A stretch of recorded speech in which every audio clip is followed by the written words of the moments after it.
right ఇక్కడ కొద్దిగా interesting వార్త 42% రిజర్వేషన్లపై రాష్ట్రాలకు అధికారం బీసీ రిజర్వేషన్ల అమలుకు సుప్రీం తీర్పులే ఆధారం అధ్యయనం ఆధారంగా సమస్యలను అధిగమించవచ్చు న్యాయపరంగా ఎదుర్కోవడానికి ప్రభుత్వం సిద్ధంగా ఉండాలి చట్టం కోసం రేవంత్కు రాహుల్ గాంధీ సూచనలు చేయాలి పార్లమెంట్లో బిల్లు ఆమోదానికి కృషి చేయాలి కేంద్ర ప్రభుత్వంపై నెపం వేసి సరిపెట్టుకోవద్దు అప్పుడే కాంగ్రెస్పై బలహీన వర్గాలకు నమ్మకం ఉంటుంది మాజీ BC commission chairman doctor Vakulabharanam Krishnamohan Rao Congress అగ్రనేత రాహుల్ గాంధీకి బహిరంగ లేఖ రాసింది ఆర్టికల్ 243D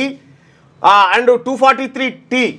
ప్రకారం స్థానిక సంస్థల ఎన్నికల్లో బీసీలకు రిజర్వేషన్లు అమలు చేసే అధికారం రాష్ట్ర ప్రభుత్వానికి ఉందని తెలంగాణ బీసీ కమిషన్ మాజీ చైర్మన్ డాక్టర్ వక్లాభరణం కృష్ణమోహన్ రావు అన్నారు తెలంగాణలో 42% బీసీ రిజర్వేషన్లు తక్షణమే అమలు చేయాలని కోరుతూ కాంగ్రెస్ అగ్రనేత రాహుల్గా అయితే